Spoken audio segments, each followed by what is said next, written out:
updates. Video games constantly getting updates, not just now people associated with updates, but also especially back in the day with game re-releases or even just revisions of games to fix stuff. Why some versions of games had 3 versions, like Ocarina of Time, for example, has 3 different versions on N64 alone. So this thing I want to ponder is the idea that when it comes to game releases, how many people made fun of, like, I believe Todd Howard, who said how, oh, it's not about where you start, it's about where you end up. For the games, it is more about where it ends up, because if people really like the more updated version, then they'll advocate for it, to the point where some women dismiss people's opinions if they only played the game on release, even though those will be the people who paid the most for the game. So we'll go over that topic with several games that generally got changes or updates around a lot of time, and tribal people generally treat that as if that were the base version of the game. So I already mentioned before in a previous video about how Summer 2 Battle, when it got ported, has a whole bunch of issues that people don't really like and are preferring the original version, whether it be the version on GameCube or the version on Dreamcast that originally came out.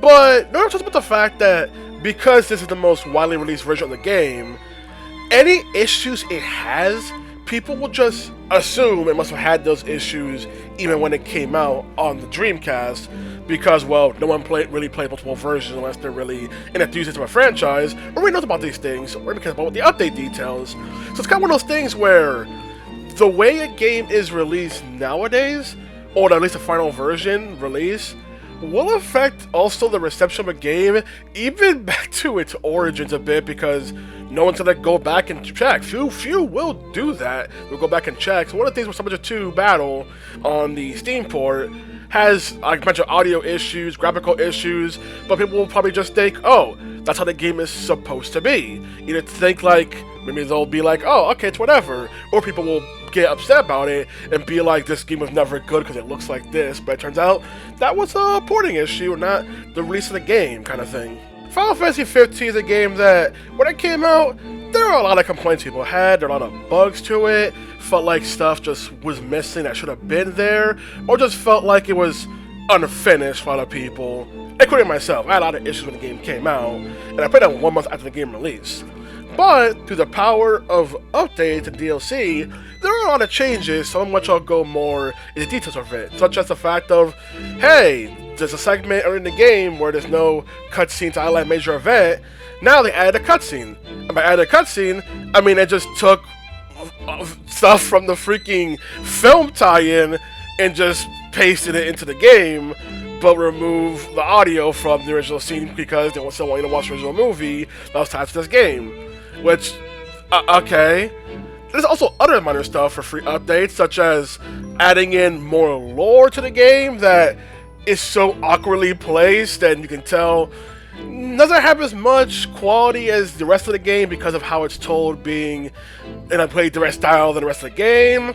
Or a big one being the game Chapter 13, which people generally don't like because it basically turned an action RPG into suddenly a survival horror game complete with hiding as a whole entire mechanic, but they made updates to basically make it a bit easier, but also gave you an extra pathway that is shorter.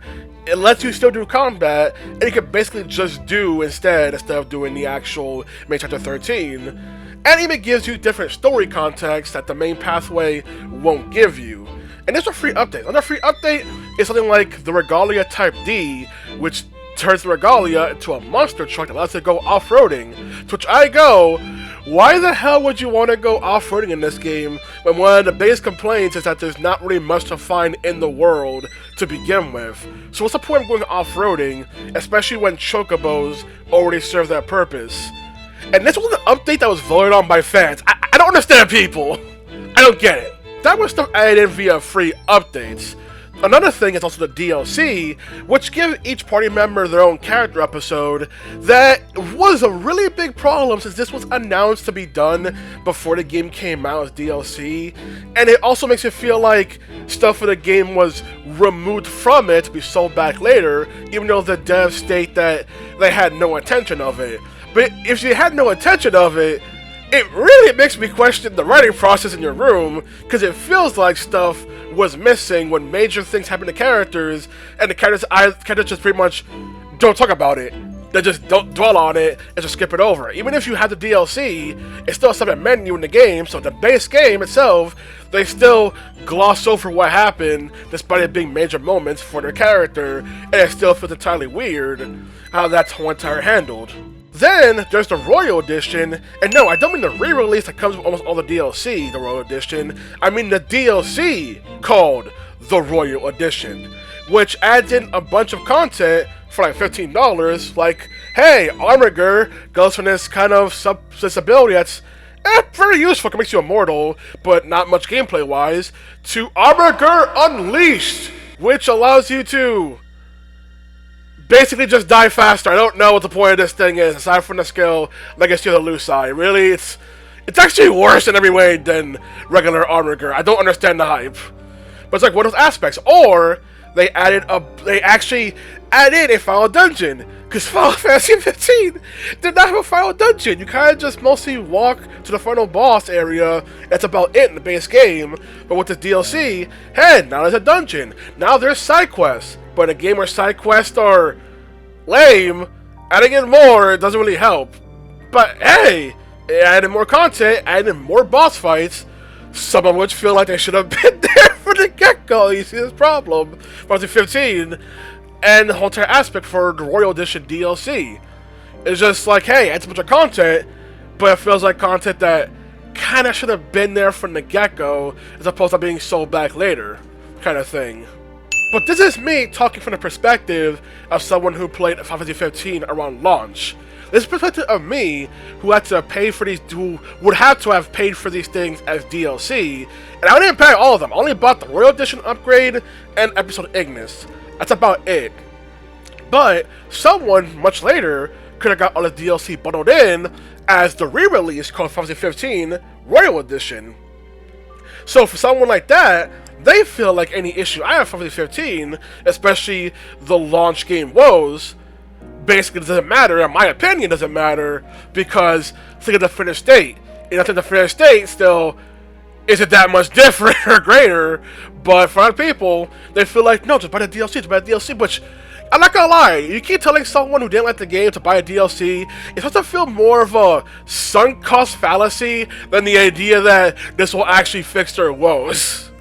It feels like you just give Square Enix more money, you just reward them for making a subpar game, you'll get more out of it.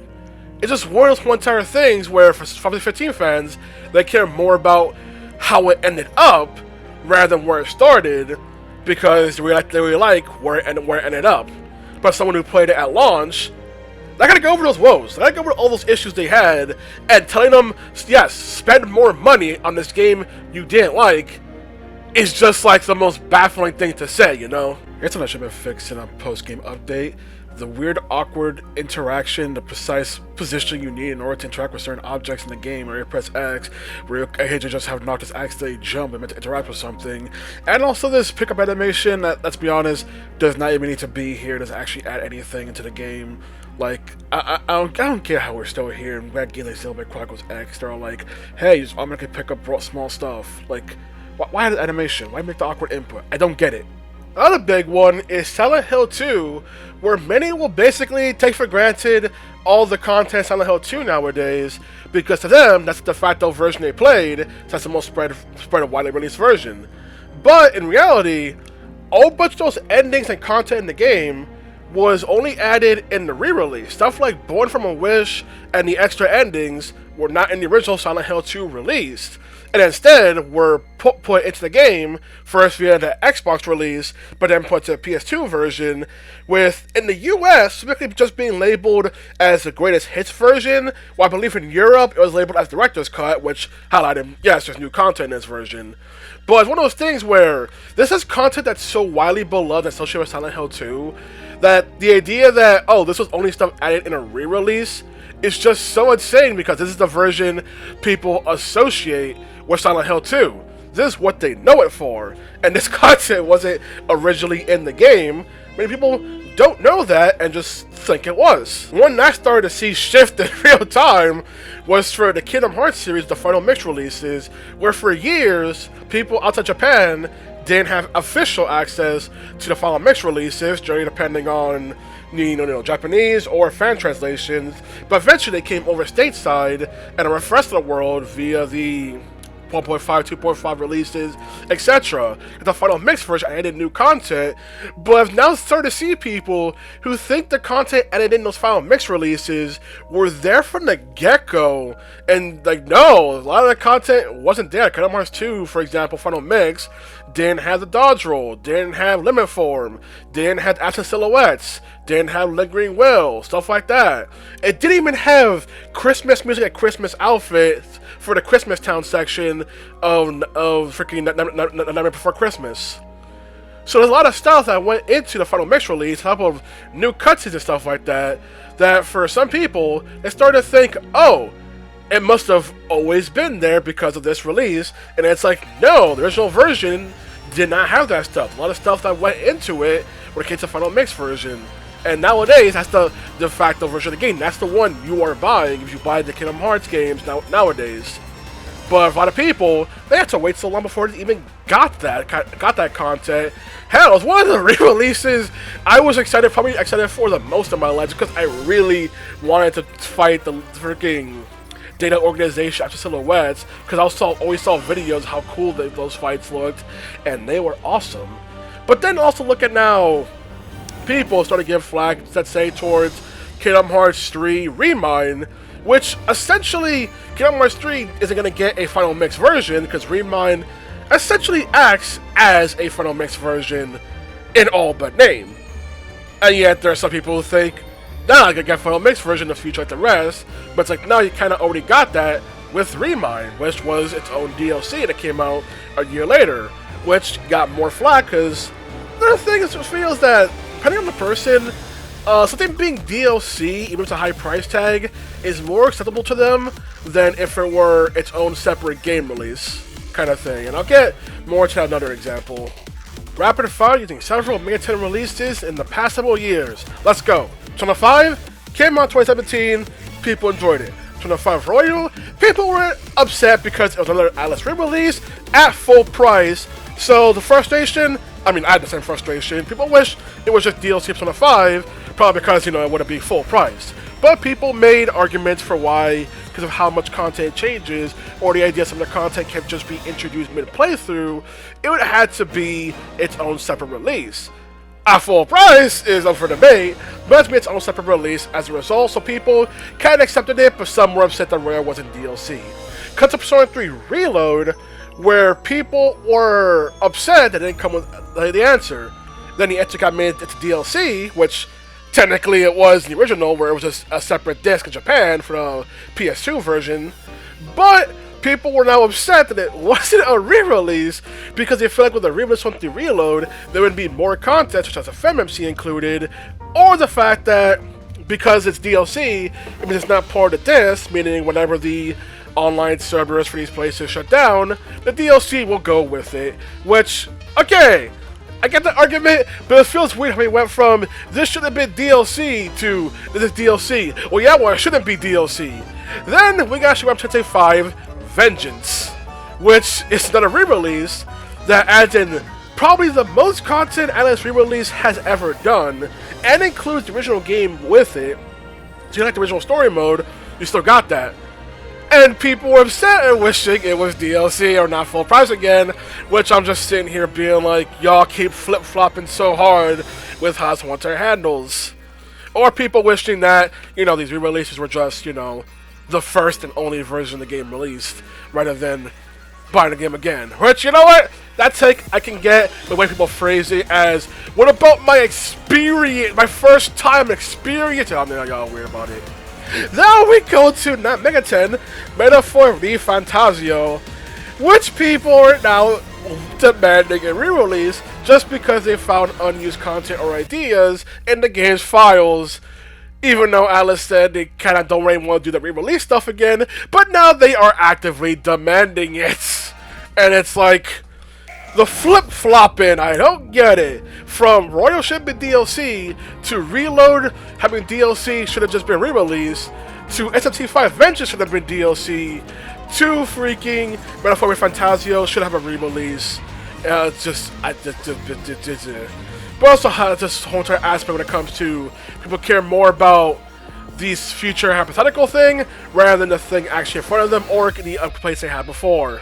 So this won't be a more personal anecdote for me, and it's not a different version of a game to our future, but it has to do with stuff that happened on my PC at the time. So when I was playing Yakuza 7, aka Yakuza Like a Dragon, at the time I was playing on PC and I had a hard drive. But mid-playthrough, I upgraded my PC and got a solid-state drive. So one issue I had, people had at the time, because the newest console release with the PS4 and the Xbox One, was the load times of the game, especially to transition to a new area, and the load times would take so long. Hell, I've had fights take a long while in order to even load in sometime.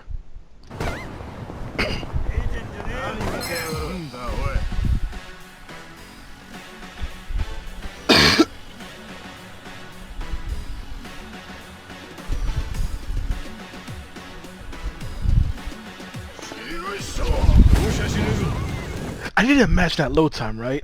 What the fuck was that? What's that? Also, I want them to know. See this guy?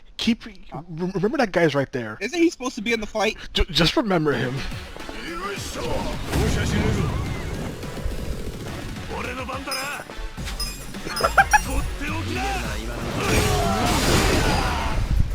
Jesus, I'm happy I went with the PS4 version. Guys, is also the most WTF thing. Ichiban, there was nothing there. What you bump into? That was air Ichiban.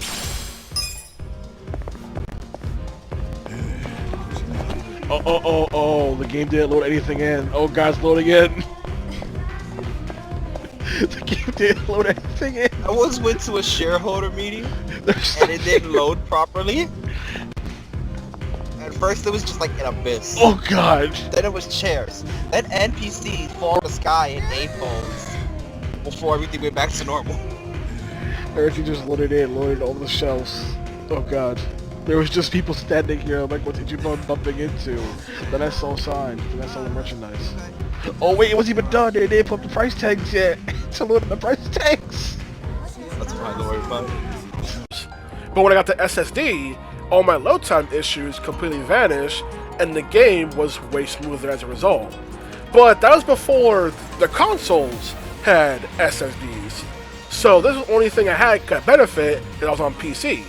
It's one of those things where, do I judge the game because based on when I had a hard drive, which would be on parity with the consoles at the time, or do I judge it based on the fact that I was able to install SSD and did not know just how much more better an SSD would feel for game loading at the time? I've heard about it, knew about it, but feeling it first time, damn good. But it's one of those things where, do I treat it as if I didn't have the SSD in my PC? Or do I treat it where I got the SSD mid-playthrough and my issues with loading simply vanished as a result? It's like one of those things that, how do I exactly go about that? Because when I say no loading, people who want to play the PS4 version would be like, but that game has long load time when you're going to a new city. One of those other aspects. This is a more minor one, but The Legend of Dragoon, when that game got ported to PS4 and PS5, it actually had a whole bunch of bugs in it, emulation-related bugs, that made the game impossible to play. Like, if you use magic, the game could just soft-lock. Hell, the game could just soft-lock anyway when going into a battle transition, which has made the game completely unplayable. But this bug only lasted for 4 days. But it's still a bug that I remember when the game first came out, in the port, and it was just like, how the hell did this get through QA? But while it was fixed, it was one of those things where, do I judge that to a fact, or just the fact that it got fixed within 4 days? Well, the first 4 days of the game's release, it was unplayable entirely as a result of these bugs. This is a topic I want to ramble on because, as you see as an addendum to the one entire what if the most widely available port of a game is a worse version than the previous release. But it's one of those things where it just seems like for a lot of people, it just go back and forth on whether or not you should judge things based on when they're released and the state they get released in, or you should judge them based on whether or not they improve later. It's like, we got big examples of games that released in a poor state, like No Man's Sky and Cyberpunk 2099, but then they got better. People treated it as if, oh, some people treat it as if those better versions were always there when they weren't, and that feels like it's basically, you know, kind of screwing over people who bought the game at launch and paid the most for the game as a result. So this is one of those more aspect of what's more important: the state of a game when it's at its most expensive, or the state of a game years down the line, kind of thing. I know, like I said, for the port thing, people generally judge a game based on the most widely available version of a game. This is one of those things where people will advocate that, oh, your opinion of a game doesn't matter if you only played it at launch, even though, if anything, this is one of those one-time aspects of when people, it's the idea that people don't owe a game another replay years down the line just in case it maybe is better when there's no actual guarantee. This is one of those one-time topics of, I don't believe it was I believe it was Todd Howard. I'm going to quote from it was Todd Howard that said, "It matters where you end, not necessarily where you start." And for many people, they would agree with that, but I remember people bashing on one-time idea that games should be good at launch, but we have so many cases where a game had a lot of issues at launch, but people forgave it because it got better later. You know? That's what I wanted to ramble on. And you know what? No, we're not done yet. We're going to go to the topic of live service games. Fuck it! Live service games are also another genre, MMOs. The keys are constantly being updated and changed in order to try and, ideally make the game better. But there are changes that can happen that generally just end up making things worse, which is more of a constant thing because the game's always being updated since it's an online-only experience generally. Like, I'm going to use Dead by Daylight, for example, where when I played Dead by Daylight, there were so many things that weren't there and I was baffled by that nowadays are there. But I'm like, how is this not here when the game first came out? Like, oh, the ability to search through perks via names. Oh, the ability to check your challenge while in a lobby. Oh, the ability to set both a killer and survivor challenge respectively. Like, so many basic stuff weren't there. Or the fact that they even have an epilepsy warning in the game at all. And only when major cases of a bug they had causing epilepsy is when you put in the warning. Then there's the topic of a live service game, the topic of buying, let's say, a DLC, let's say, for example, in this case, Chucky for Dead by Daylight, and you see his trailer and the ability that's to highlight what he can do, and then they change the character so much later down the road that's based on even the character that you originally bought anymore. Like, for the fact that for Chucky, the trailer still highlights that, oh, you can Skype under pallets, but I believe you can only now Skype under pallets when in the slice and dice, and not in the actual, basically just when you're in hidey ho mode like before, which is a big change to the character, and people pay money for that character. It's like one of those whole entire things that I think to myself that when it comes to live service games, no content is allowed to be ever too good or too enjoyable, because then people complain about the idea of people only using it, or they complain about balance in the game. One entire problem. There's one of the aspects where, hey, Chucky, a lot of people like Chucky in Dead by Daylight, but they made so many changes that he's basically pretty different from the original character. The Skull Merchant is a character that people didn't like from the get-go, and it's had so many different changes to where even people who may have liked Skull Merchant when she first came out probably don't because of how much she has essentially changed to this point. It's one entire aspect when it comes to live service games where content you buy can just be gutted. And it's like one of those things where it's like, I don't feel it's really talked about much when it comes to live service games, where things are just be completely gutted because, oh, developers want to balance the game better, but end up going so far that, oh, I paid money for this because it did this, but now it doesn't do that anymore. It's like, just like of any other genre or even medium where someone can just decide to just completely change something so hard as completely a former self, and people don't really see it as an issue even though they paid money for it, One of my pet peeves. This one big for MMO, Final Fantasy XIV or Reborn, where one of the most infamous things in the game was the fact that you had the 7th Era Astral Quests. What are those? Those were essentially a bunch of quests that were added in after the main campaign.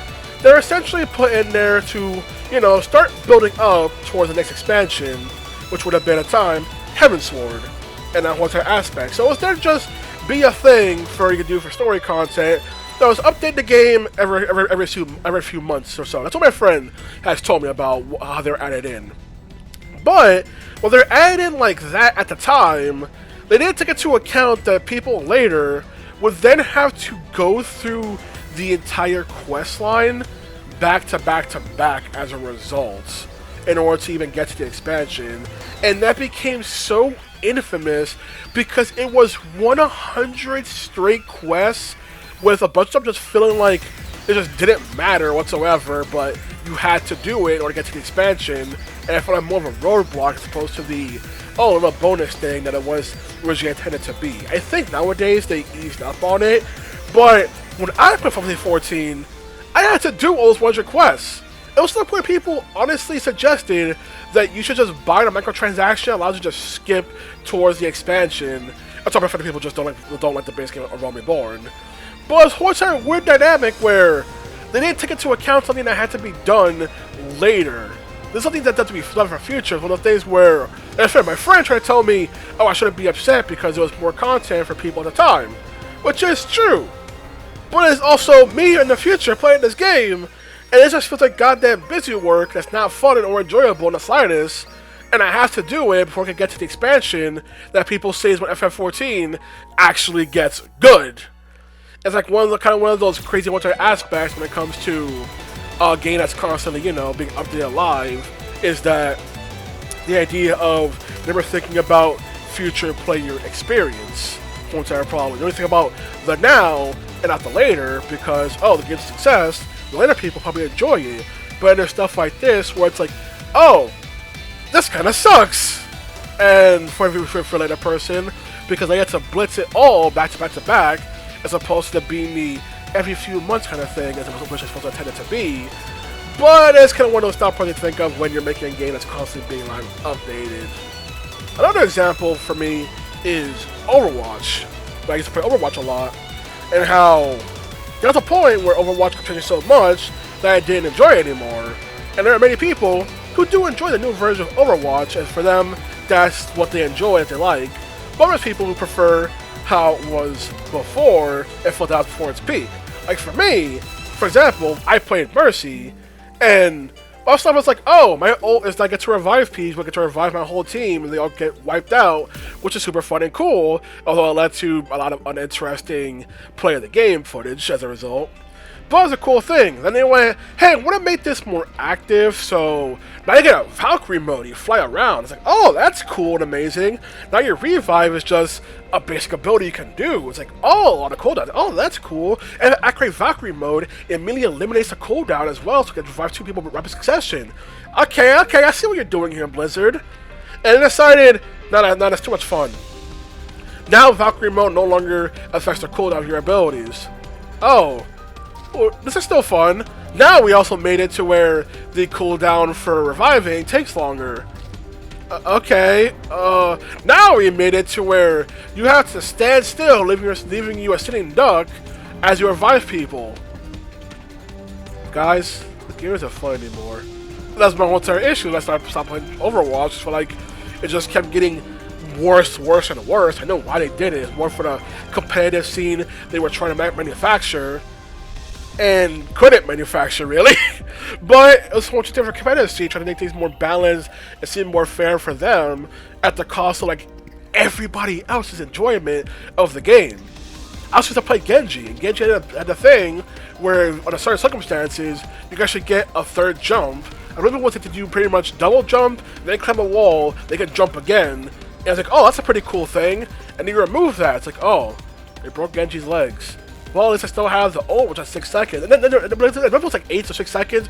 I don't know if they reduced it by 2 seconds. And it went from he had the ability to freaking team kill an entire team with one ult to they just reduced it. It's like, oh, I'm just making things worse in this game. We're just making things worse. And I just stopped playing the game because where it was at was its model at the time just wasn't fun anymore. I felt like it was just being turned into just something that wasn't meant to be fun and only meant for serious competition, nothing else. Which, for people, yeah, they enjoy that. People enjoy how Overwatch currently is, but I prefer more how it used to be, you know? I had to have more fun before. Okay, now the video's over. Last topic, what matters more? The most up-to-date state of a game, or when the game first released, you know? I know I meant to mention live service and MMOs, because there's no going back to those games used to be. I know people are gonna say, what about World of Warcraft Classic? Yeah, but that was like a one-time thing, and even then they started including the expansion content, which I'm not a Warcraft player, but I find that kind of defeats the point of a vanilla server. But it's one of those things where a lot of some games do have vanilla servers, which are aspect, but a lot don't. You just have to enjoy what they're offering as the most current thing, because it's a live service game, you know. So that's all I was gonna say about this topic. I just want to ramble, and I rambled on way longer than I thought I would, to be honest. In fact, I could ramble more about Sonic 2016, but I won't. That's the end of the video. Good day. Have fun. Play games.